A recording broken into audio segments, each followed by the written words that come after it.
Alrighty then. Thank you for tuning in. I'm Matthew Baker of Beautiful New York Tours.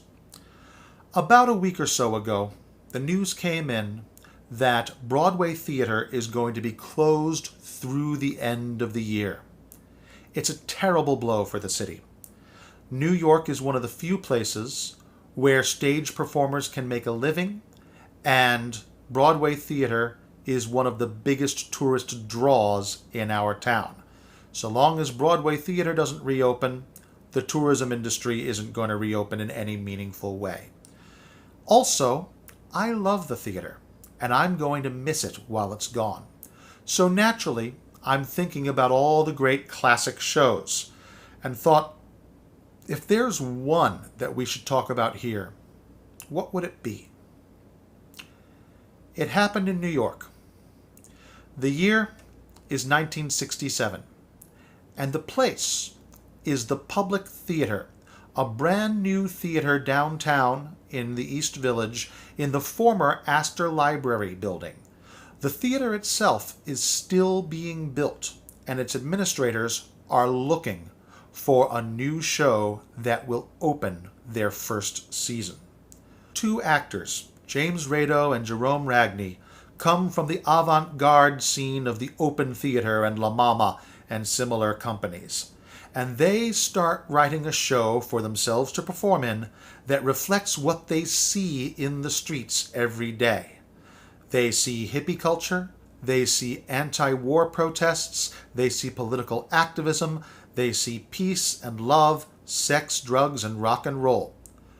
Add to this the volatility of their friendship with each other, and they have the basis for what they think can be a pretty rockin' show. What they don't have is a composer, until they find a very different fellow, a much more straight-laced Staten Island living Canadian composer named Galt MacDermot. The opposites attract, a match is made in heaven, and the fire is lit. They start shopping around their bold, rebellious experimental show about bold, rebellious experimental people to the downtown theater producers and are rejected by virtually everyone.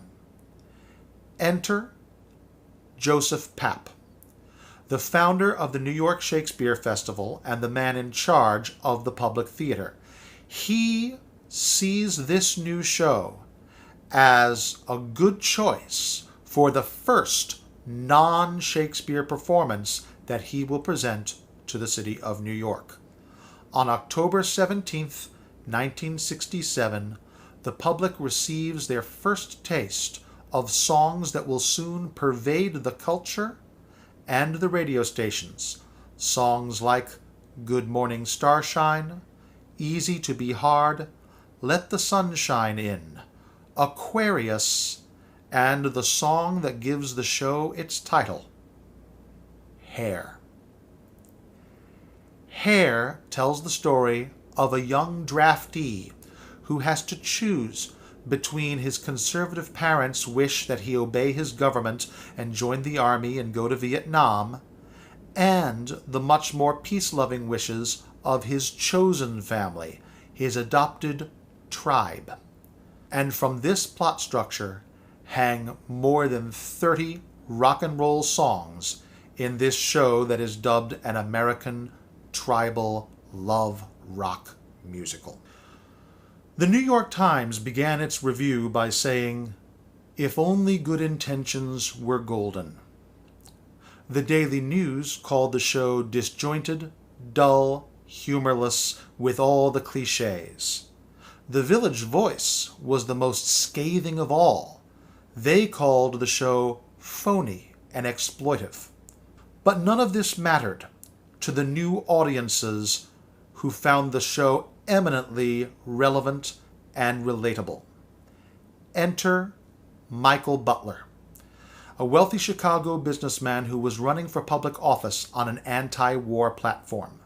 He saw the show at the Public, loved it, and believed it needed a wider audience. So he proposed to do something that had never been done before, to take an off-Broadway musical and move it to a Broadway house. Today, this is common practice, but like the show itself, it was revolutionary in 1967. After a brief interim run at the Cheetah nightclub, Hair opened at the Biltmore Theatre in early '68 and proceeded to run 1,750 performances. Today, it is the 46th longest running show in Broadway history. As a rock and roll musical, Hair inspired such later classics as Jesus Christ Superstar, Rent, Spring Awakening, and Hamilton, just to name a few. Hopefully, shows like this and many others will open soon in the next year. When they do so, when it is safe to do so, please check me out at Beautiful New York Tours.